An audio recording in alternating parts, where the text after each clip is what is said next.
Yun. So yeah, how do we do this ba? So should we start with the acting or the technical aspect ng movie?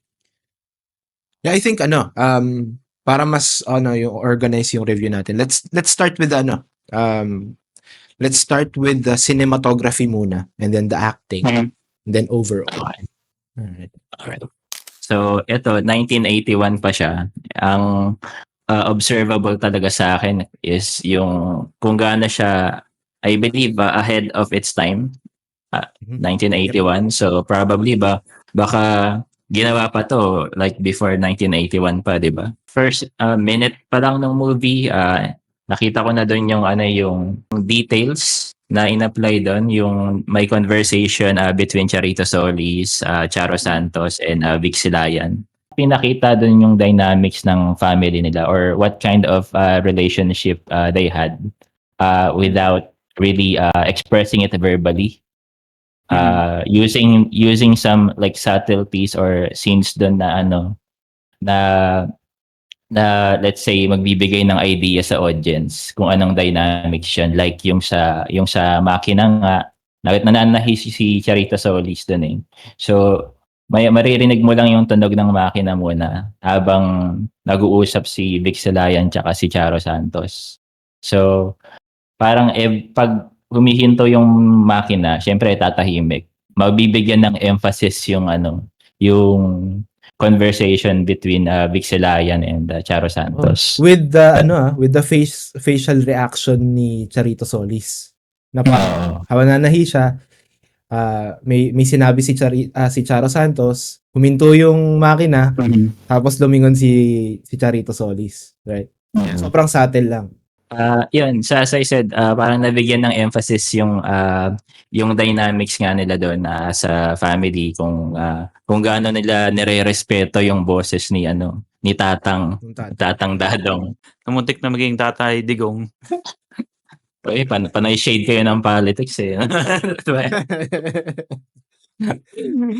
Kauna-unahan kong, let's say, psychological horror film na napanood kasi more on minsan pinapanood ko mga nasa na international. Pero going back sa film na to ng 1981, napakaganda ng pagkakagawa niya, no? Most especially siya, hango siya sa original na nangyari, like real life event siya. Yes. So dun sa opening pa lang, like yung cinematography, sabi nga ni Alvin, talagang kino-condition ka na ito yung papanoorin nyo. This is exactly na dapat yung makita. Parang kung gagawa ka ng film na based on true story, it's really important for you to set the tone na early pa lang para ma-capture mo yung audience mo. So pag sa cinematography, I appreciate yung pagkakagawa nila. Yung theme ng movie is regarding parang pagiging authoritarian ng tatay and pagiging possessive sa anak niya. Sobrang pinakita yon doon sa cinematography na yun. So, makukuha mo kagad yung dynamics ng family nila. And I don't know kung na-notice nyo, merong time doon na parang pagkaamin na naglagay na ng yelo, naglagay na ng yelo, na ice bag. Parang may certain scenario doon na certain scene pala na you're dismissed. Parang kasi nga siyempre retired siya. Oo, retired policeman siya. So parang ngayon. Good catch, good catch. Yun. Yeah. Pagkasabi niya nun, akyat yung dalawa I think pinosto niya pinosto ni Alvin as short. Yeah. So, totoo. Shout out to Alvin. Si Charo Santos. Tapos habang nag-aayos si Charo Santos sa CR dun sa sa trabaho niya, biglang may voice over si Tatang na eto, andyan na si ano ba sabi, andyan na si Kaka. Walang mata, walang tenga, walang ulo, right? Ano siya, riddle or bugtong, di ba? Bugtong, tama.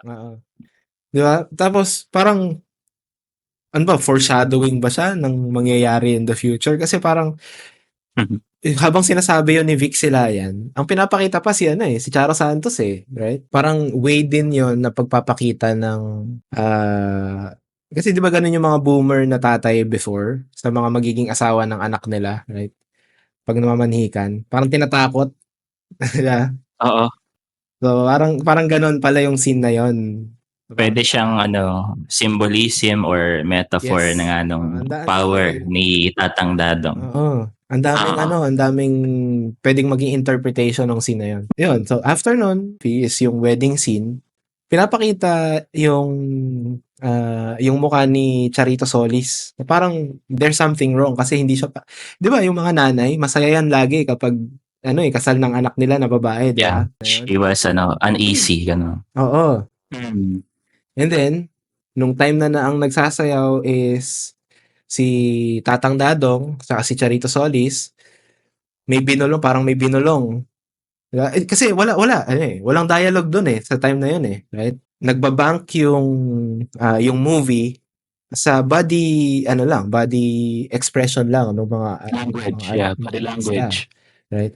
Mhm. So, pinakita yung mukha ni Vic Silayan na tumingin doon sa asawa, tapos cut ulit doon sa asawa na biglang sumama yung pakiramdam. And then, biglang umuwi na kagad biglang umuwi na si Vic Silayan saka yung si Charito Solis na sabi nila kay Charo Santos na uuna na kami, sumunod na lang kayo, 'di ba? Parang inutusan na sumunod na lang kayo sa bahay nila. So doon uuwi yung mag-asawa. Oo. Subtle lang yung directive, pero magigets mo na parang gusto doon sila pauwiin.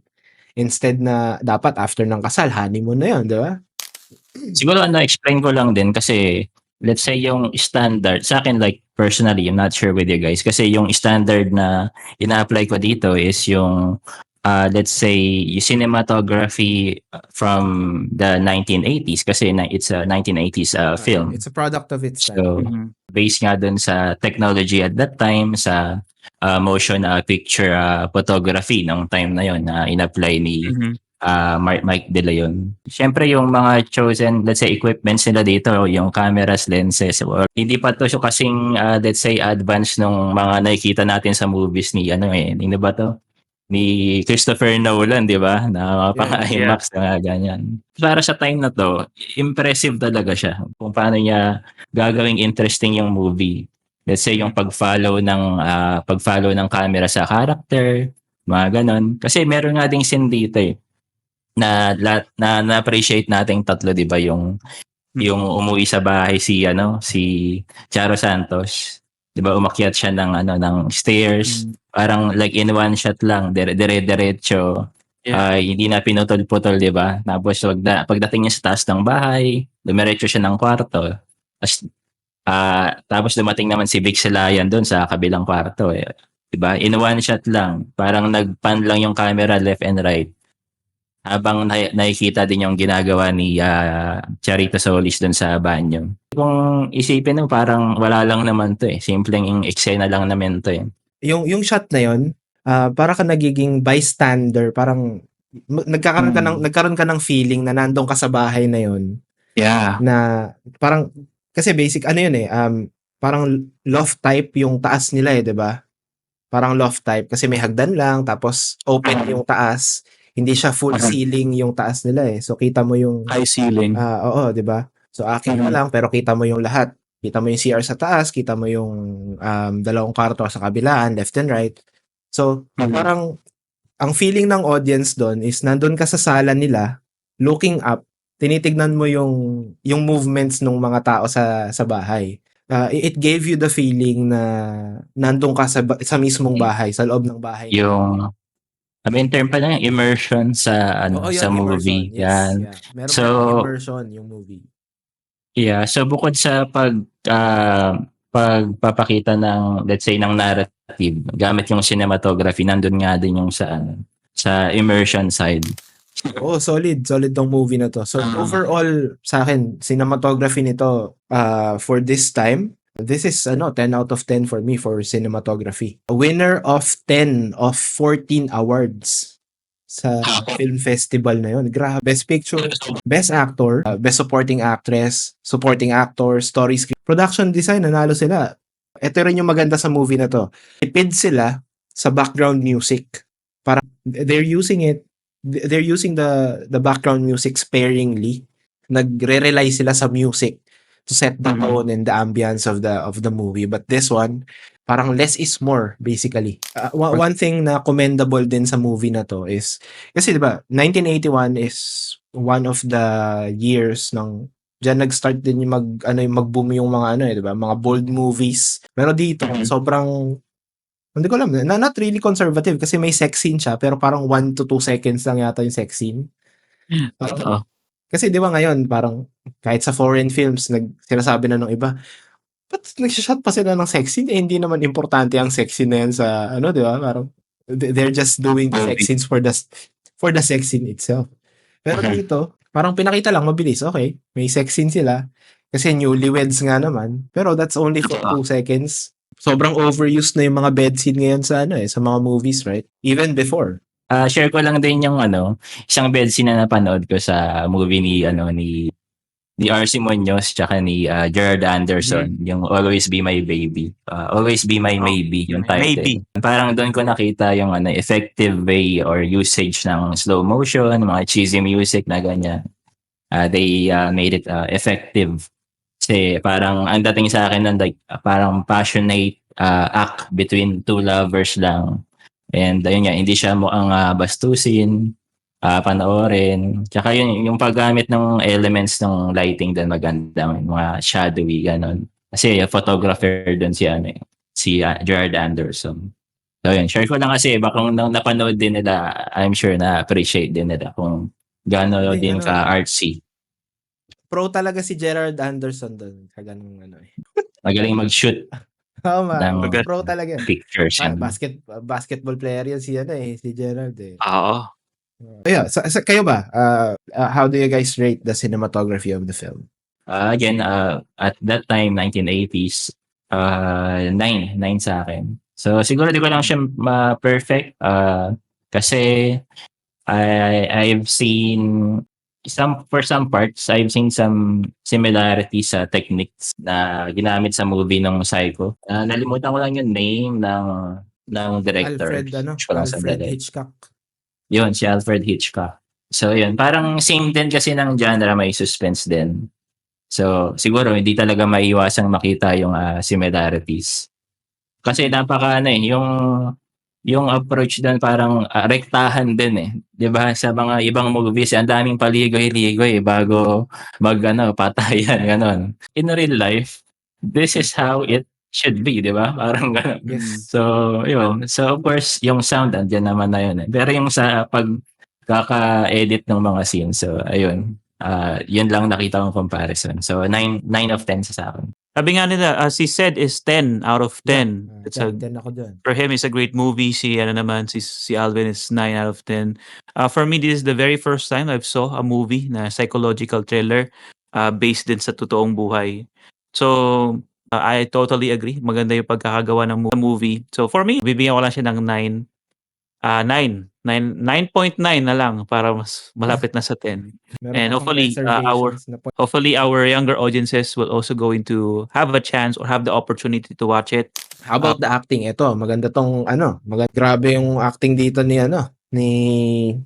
Vic Silayan. It reminds me of John Arcilla. Parang medyo kamukha niya nga dyan sa picture, sa unang picture. So yun, parang they have that aura or that like pag nandyan sila na parang napaka-authoritative nung dating. Yung sa selection niya dito as Tatang Dadong, I'd say it's the perfect choice. Tsaka makikita mong magaling talaga siyang method actor. Trending yan, method acting.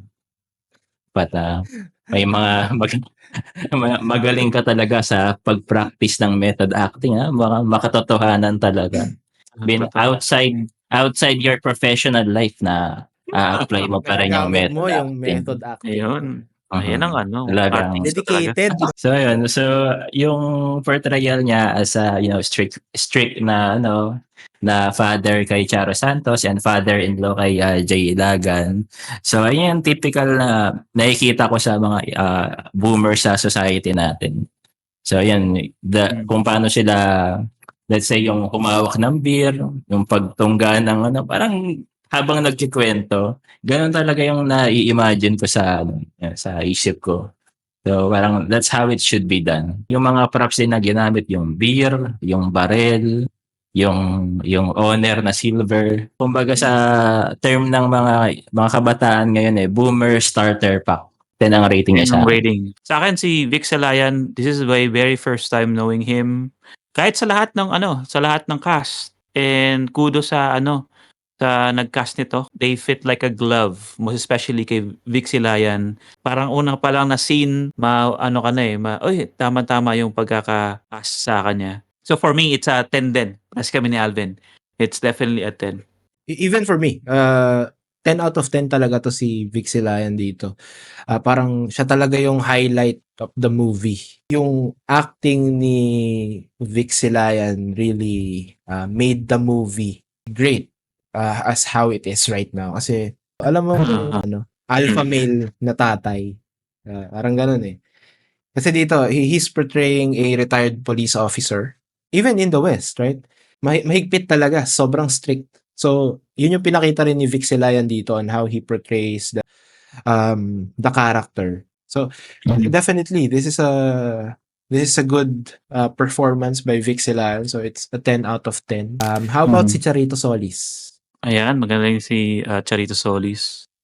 Most especially pagdating sa body language. So unang part, that's the right term, yung luma, makinilya na Yeah. for magtatahi. And dun din sa part nung kasal. Kasi diba syempre parang nag-ano lang sila dun. Nagsumasayaw lang. Eye contact lang, no?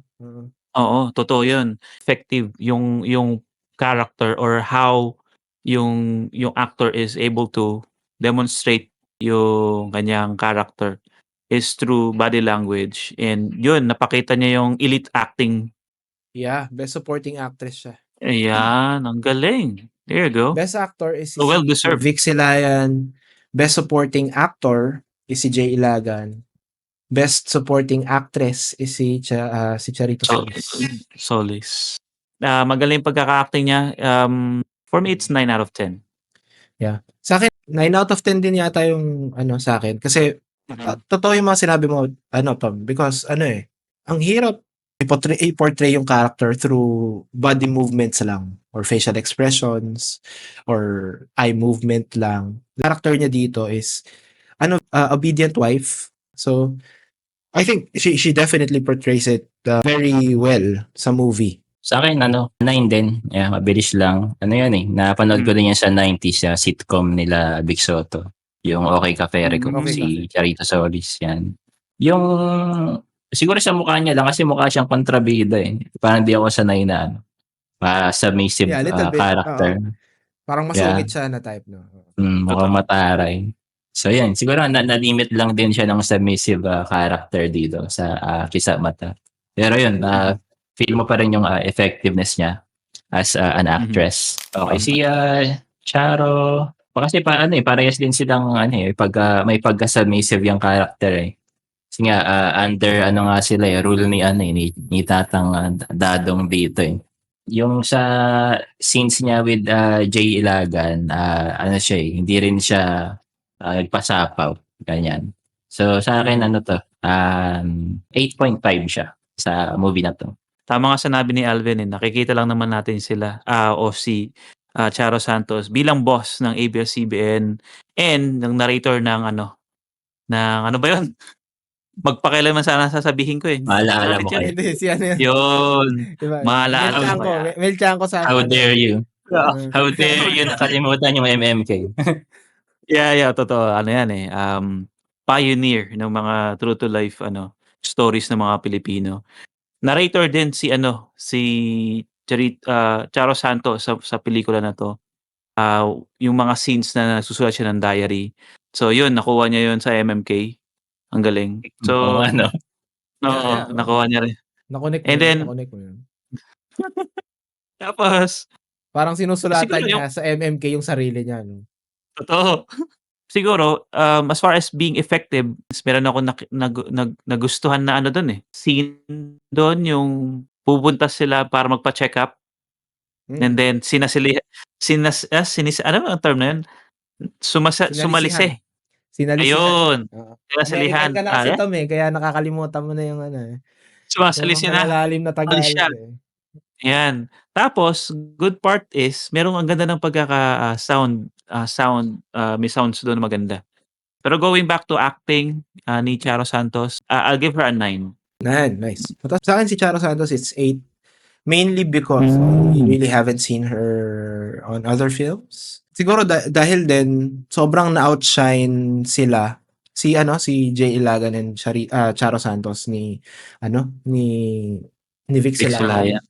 and Charito Solis dun sa movie. She definitely portrayed a good dalagang Pilipino type na babae na parang during that time pabebe, right? Pero na-portray niya rin ng maganda yung takot niya kay Tatang Dado. Vic Silayan. Yeah. Kay Vic Silayan. And then yung confrontation nila ni Charito Solis at the end, right? For me, it's an 8. She's still great in the movie. One of the pillars din siya ng movie kasi kung hindi maganda yung acting niya, hindi rin magwo-work talaga yung film eh. Kahit gaano kagaling si Vic Silayan sa pag-acting. So for me it's an 8. So let's go with Jay Ilagan, yung asawa ni dito, ni Charo Santos. Kasi nga, di ba, may mga may mga arguments yan about acting techniques. Laging nako-compare sa mga acting techniques sa West na parang daw, kahit hindi over the top ang acting sa West, na natural lang yung mga batuhan ng linyahan. Pero dito sa movie na to, may parts na over the top yung acting ni Jay Ilagan.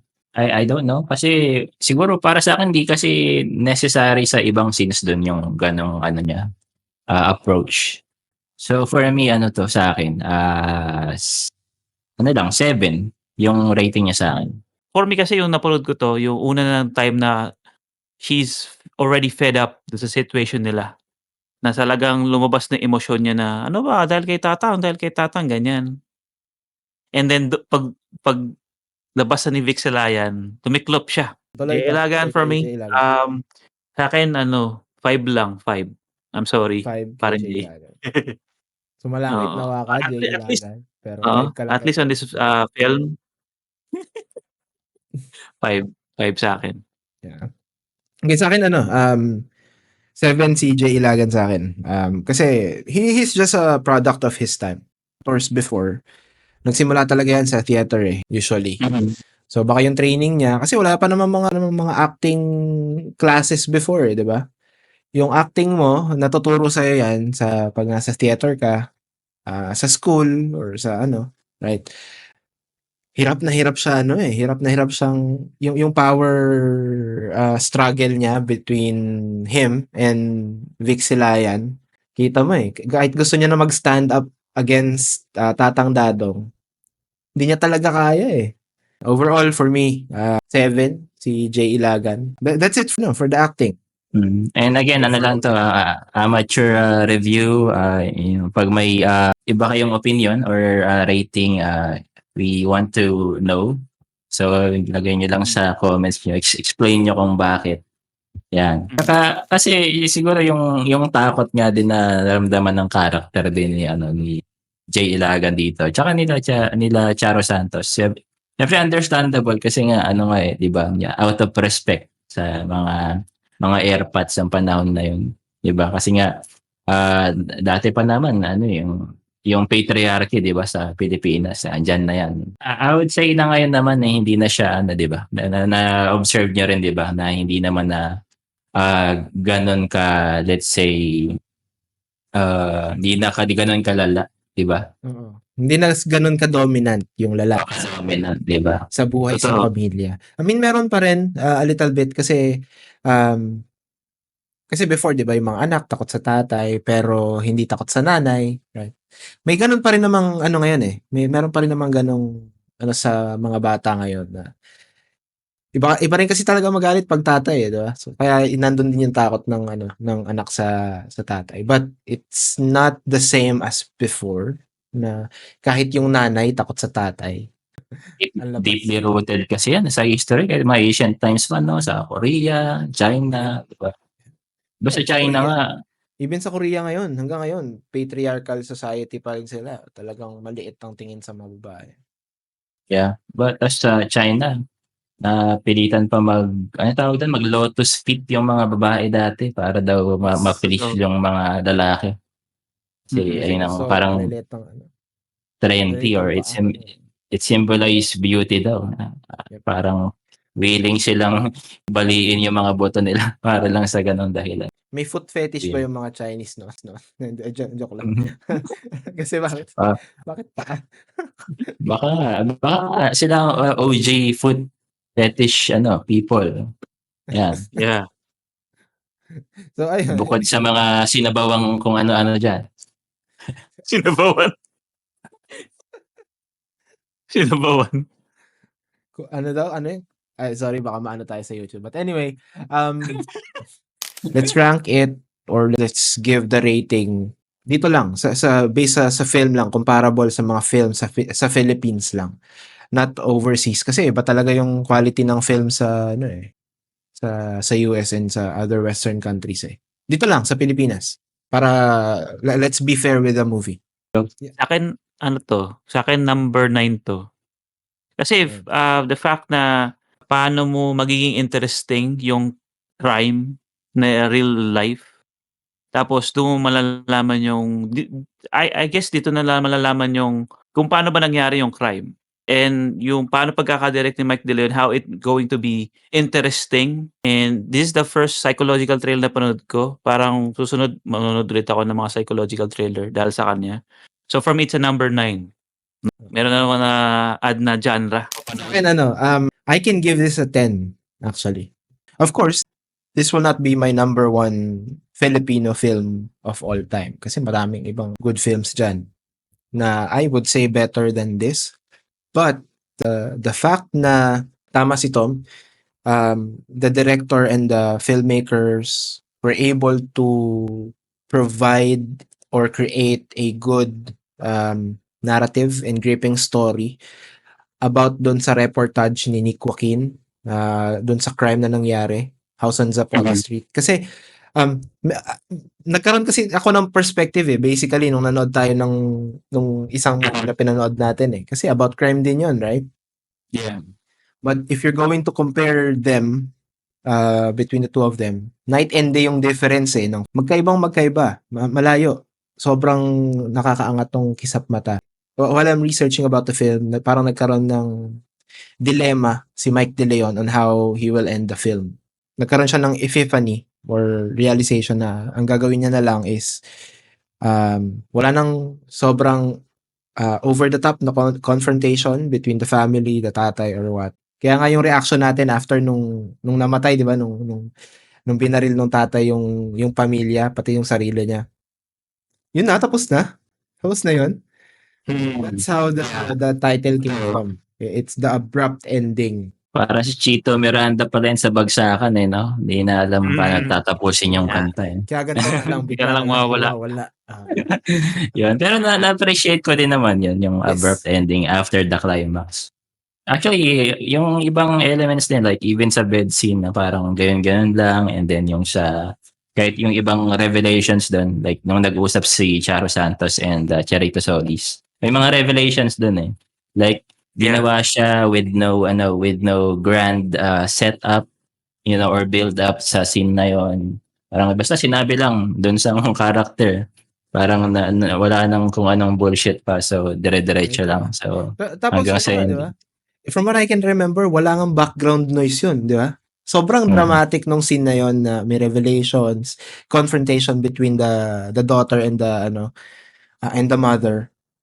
Pero walang background music to set the tone. The tone itself was set by the shot na silhouette nila na parang may onting ilaw lang from the windows, right, madilim. So nandun na yung ambience and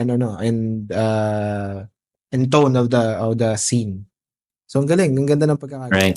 Yeah, pero yun nga, so given the cinematography and the acting techniques nila ng mga actors, siguro in 8.5 ko lang din kasi nga pag ako kasi lagi kong titignan yung story talaga siguro na-limit lang din sila din sa adaptation ng isang crime, which is of course alam naman na natin yung mga nangyayari sa mga Gantong klaseng story. So, hindi ko kaya siguro hindi siya ganun kataas sa akin. Chilling lang tong movie na to kasi you know that it happened in real life, eh, no? Na yung tatay is ganito talaga in real life. Maganda lang din talaga yung pagkakaportray ni Vic Selayan. So, gusto kong pag-usapan to yung The House on Zapote Street by Nick Joaquin. Ikaw ba, Tom, nabasa mo ba to? O not really? Hindi ko siya nabasa. It's okay. Ano siya eh, part siya ng research ko about the film kasi nga, that house was built for Lydia, yung pinrotray ni Charo Santos. And he wants Lydia to live on that house. And almost, hindi naman the same exactly yung yung adaptation, right? It's Mhm. not really that exact Yeah. scenes or scenario. Wait lang, hold on. Kasi nga yung denomination ng doon yung sabong o yung dote. Sa movie 10,000, dyan 5,000. It's understandable naman kasi 1960s pa yata yung crime, di ba? Yes. Yung movie 1981. So kung ni-remake yan ngayon, malamang yung gugustuhin na dote ni Tatang Dadong is magkano kaya? 500,000. Oh. Oo. Sa Sa million, mga ganyan. Ito yung exact na totoong news article that time. So, the Kabading family murders. Kasi yun yung pamilya nila. But it's true na totoo yun na yung tatay is sa retired policeman. Maraming connection sa kaya nga kahit si Ferdinand Marcos Sr. naging sponsor sa kasal ng mag-asawa. And then the difference is Ang police. dun sa movie, accountant yung mag-asawa, si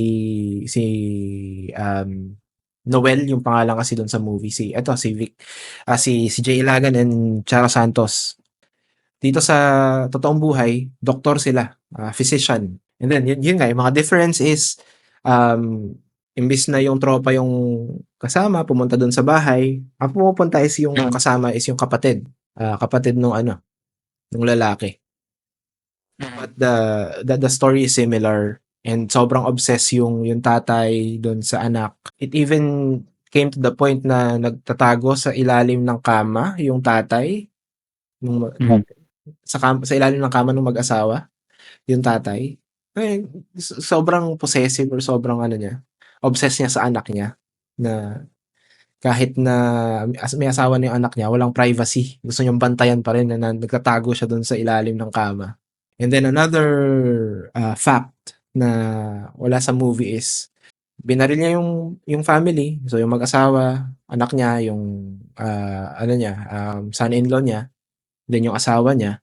Then bago niya daw barilin yung sarili niya, humiga daw muna sa kama nung anak ni Lydia. So yun, ang weird talagang may something doon sa tatay. Pag inisip mo yung human nature, right? Minsan talaga umaabot sa extreme no? Yung Totoo isip yan. ng tao. So the name of the husband ni Lydia is Leonardo Quitangon. So it's Dr. Leonardo Quitangon. And then yung wife niya is totoong name is Lydia Cabading. Sa name Lydia din, sa movie, sorry, Lydia rin yung pangalan, but the last name is different. So, Lydia Cabading. And then, yung tatay, instead of si Tatang Dadong, it's Pablo Cabading. And yung nanay, which was portrayed by Charito Solis, the real name is Asuncion Cabading. Dito sa sa real life case na to, nakasurvive actually yung asawa, si Asuncion Cabading. Oh. During the filmmaking, actually nakalimutan daw nila. Sabi ni Mike De Leon, nawala sa isip nila na may nakasurvive nga pala dito sa real life case na to. So yung house on Zapote Street, nawala na siya ngayon. I've also checked on Google Maps. Na siya, parang condominium, apartment complex na siya ngayon. Hindi na siya, wala na yung bahay na yun. Ano kaya yun? May hit siguro yun, di ba? Pag may nagbibigay ng award, best in movie adaptation, di ba? Hindi mo kasi accurate. Or mas mabigat siguro yung interpretation, yung pagiging artsy. No? Oh, most probably. Kasi, I think, yung mga filmmakers niya, yung mga award-giving body, syempre tinitingnan din on how the film was made. Yan, yung cinematography, yung screenplay, how the music was used, sound engineering, yung set, kung ginawa. And then another funny trivia dito sa movie na to. Ang kompetensya kasi nito sa Manila Film Festival is yung Panday ni Fernando Po Jr. Sinabi daw ni Fernando Po Jr. Sinabi daw ni Fernando Po Jr. kay Mike De Leon na kaya niyang gumawa ng kisap mata any day in his life. Pero sina-challenge niya si Mike De Leon na gumawa ng Panday. If you're going to really think about it, talagang napaka-competitive ni Fernando Po Jr. Salty siya, salty. Oo, salty pero competitive na. Pero 'di ba, other side na to ni Fernando Po Jr. kasi parang ang tingin ng mga tao kay Fernando Po Jr. is soft-spoken, Interesting din. Oo. That's about it for Kisap Mata. A very good film. Definitely, I would say a must-watch for film enthusiasts na mga Pilipino.